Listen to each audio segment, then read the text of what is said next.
Hello and welcome! Today we are in the Tier 9 US battleship, the mighty Iowa.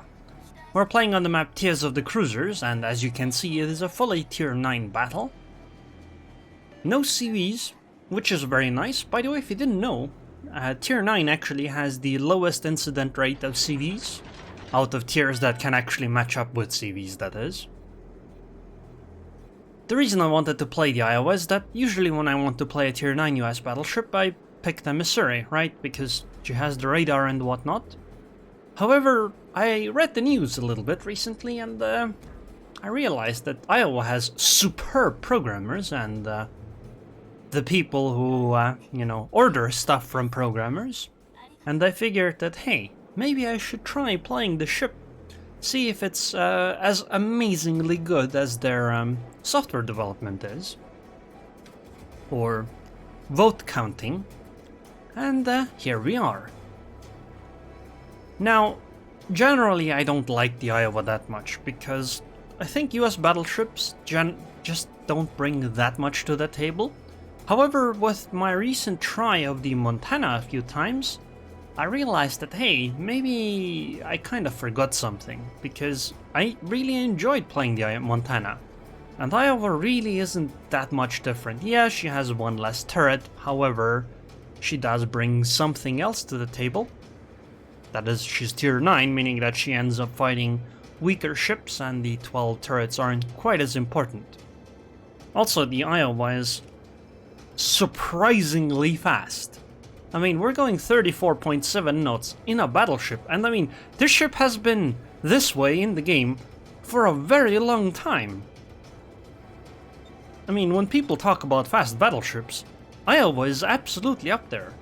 In fact, if you look at many of the French battleships, they're actually slower than the Iowa with speed boost. They're slower with speed boost than Iowa without. And I mean, that has got to count for something, right? I'm gonna head towards the sea cap. Obviously, being a Missouri here would have been very nice, because I could have just radared the sea cap, is what, people would think when they play the Missouri or the Iowa. However, that's usually not true, because the radar range is not the greatest on the Missouri. As a result, often when you would be using your radar, or think you would be using your radar, you actually wouldn't be using your radar. I mean, right now, to radar that guy, I would have to get 4 kilometers closer than I am right now. I would basically have to be like over there to be able to try to radar that Mogador. That really isn't happening in most cases. It just isn't. And so the radar on the Missouri is maybe a bit overrated. It's definitely very useful, but it's probably a bit overrated. Now, what is very nice on the Missouri, though, is the fact that she earns so many credits that other Tier 9 battleship, well, actually any ship really, is jealous of.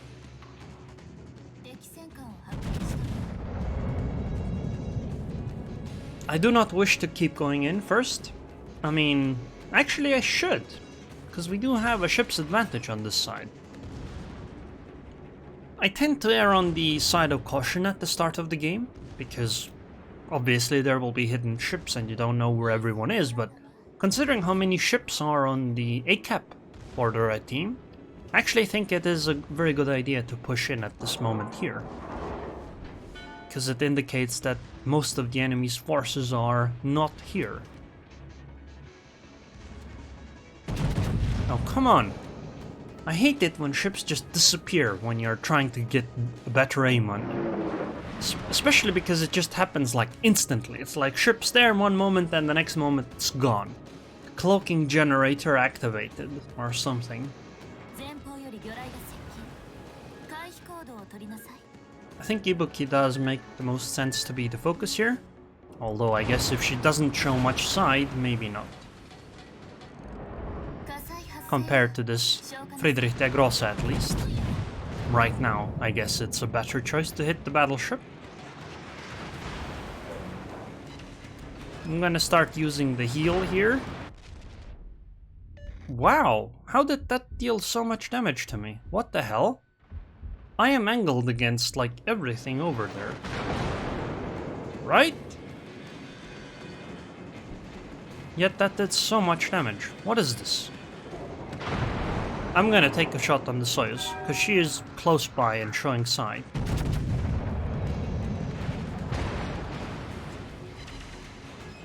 Okay, at least I got some revenge on the red team here.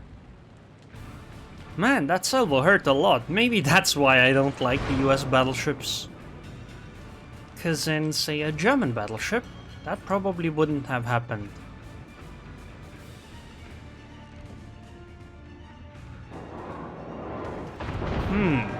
Soyuz is so angled that this is not a great shot. Let's take a shot on the Aerroon instead. Even though she's so far, but it should still work. Or I guess it doesn't, because apparently dispersion is for the weak. Or accuracy is for the weak, I suppose. Soyuz is showing some side again. Although it seems she has decided not to show some side. Instead, she's gonna go and hide underwater. Because that always works very well. I mean, has a 100% chance of not being hit by shells. It's just that it's kind of difficult to fire shells yourself when you're underwater. Iowa does heal a lot of HP, it seems.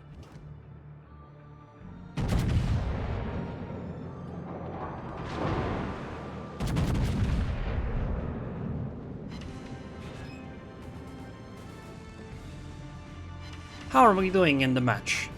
Wow, the red team on the ACAP actually pushed a lot. Damn. That's actually quite surprising. It's very rare for a team to push this hard this early, considering there's over 12 minutes still to go. That is quite a lot of pushing. And especially because it's like 3 battleships. That's actually amazing. Maybe I should try to take a few salvos to help them out. It does seem that they're paying the price for it though, because this Elsa seems very dead.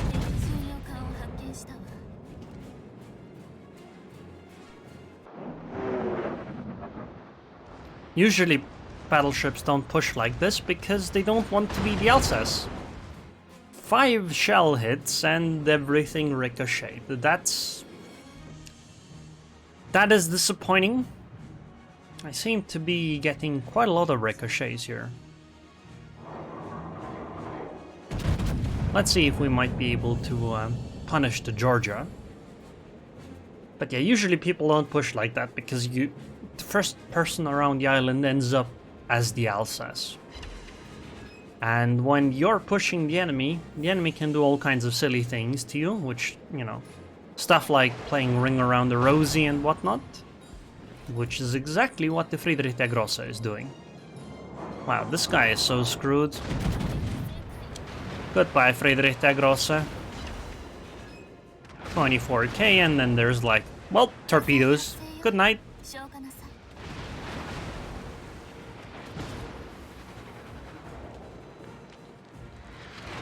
The battleships that pushed in front of me have actually died. I don't know how much I wish to push in further in that case. Because pushing into cruisers that are doing this really annoying defensive action is generally a bad idea, at least when you're alone. If you have multiple ships, it's not too bad, because then you can punish them when they do crazy maneuvers, but alone, not the greatest idea, and I don't think Neptune really counts as much help here. I am actually unspotted. I wonder what they're gonna do now. Oh, they're just gonna fire on the Neptune. Okay. Well, anyway, I'm gonna disengage and go and help try defend the B-cap.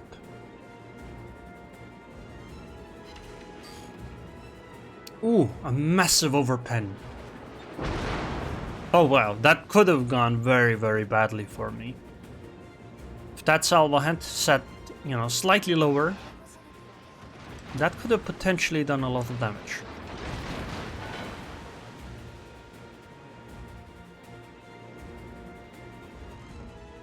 Anyway, as I disengage here, that will force the Aerroon to push up, and that should allow the Neptune a higher chance of, well, doing something to her.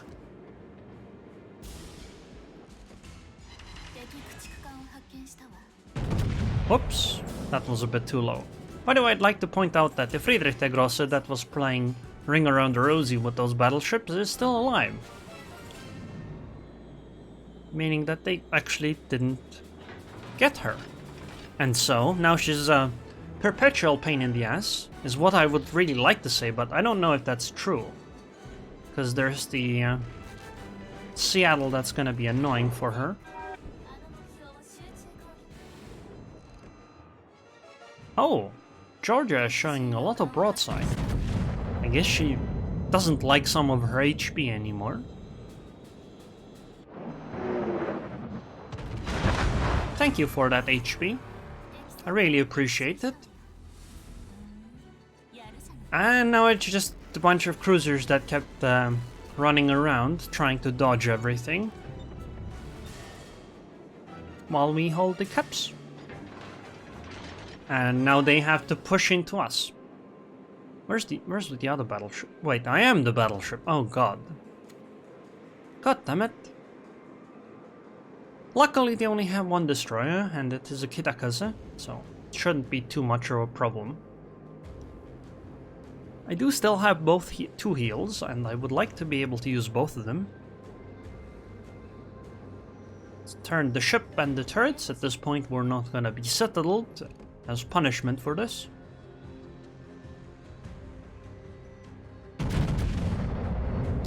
Let's see how accurate our shells are this time. Well, we got the lead more or less right, but not the height. That is, you know, we got horizontal lead properly, but not vertical. Our rangefinder still needs some work. I think Brindisi is getting torped though.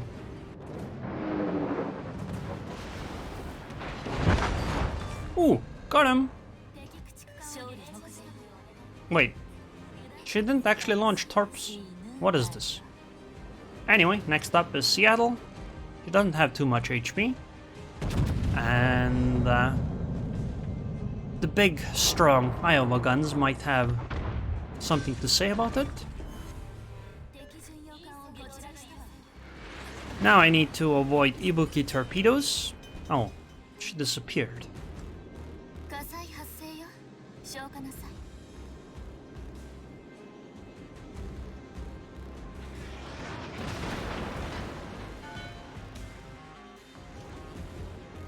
Let's see if we can maybe punish the Aerroon.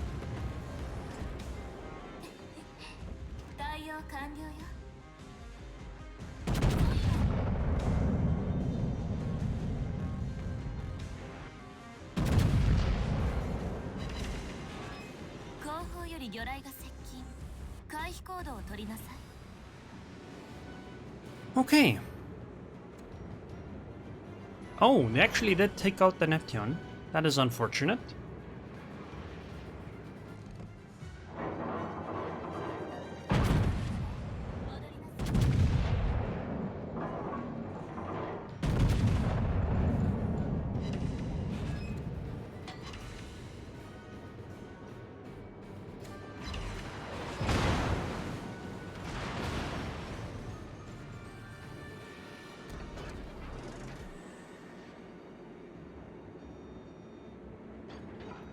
You know, guys, when you don't, you know, if you're all in smoke screens, I can just, you know, stop firing and then you won't see me, right? You do know that, right? Let's turn our turrets, or the Ibuki, and the ship itself as well. Remember, one of the fastest ways to turn your turrets is to actually turn your ship in conjunction with the turrets. Actually, I should probably keep the turrets the way they are and just end up turning the ship entirely.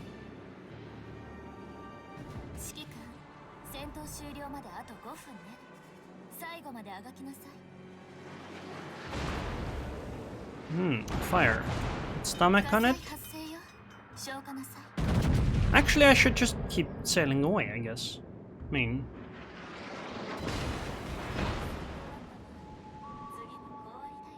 Even if I go down here, we're still gonna win though.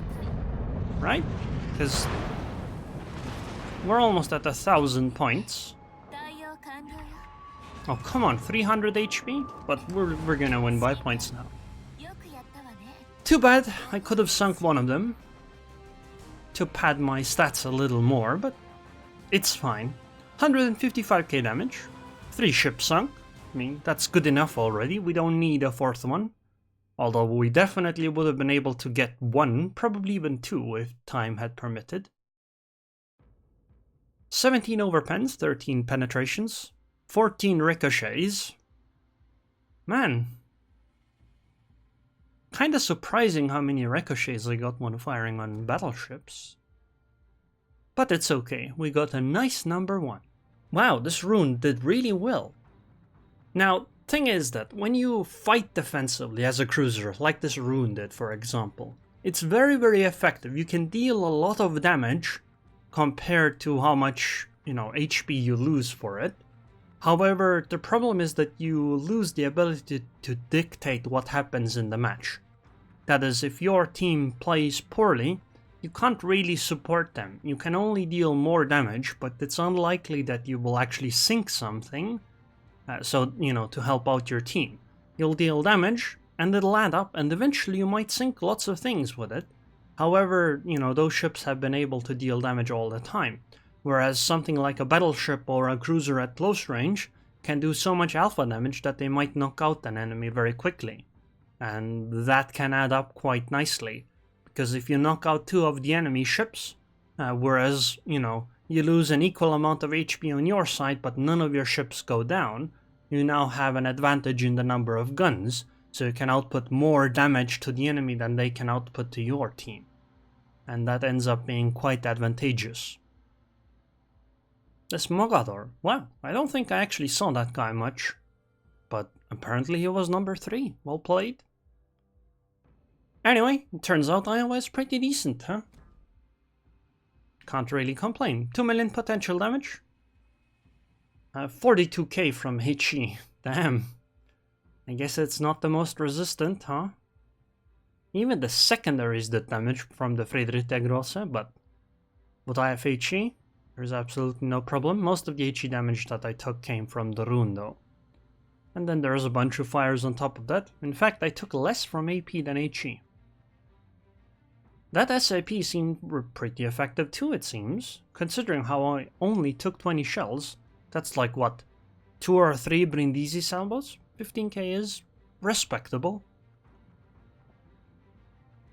So, Iowa. She still seems pretty decent. So, I guess I might as well go over the commander skills and upgrades as well. But it's the usual thing, something you would take on essentially any battleship.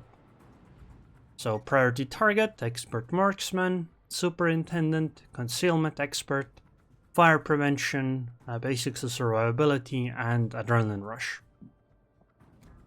And upgrades, it's what I do on the Montana as well. So the dispersion upgrade, I mean, you might as well go for the reload one. I just don't like the main battery traverse speed reduction. Then concealment system modification, shorter fire durations than the anti-air one, because you really don't need the range. But I guess you could consider it if you really wanted it, but I don't really recommend it.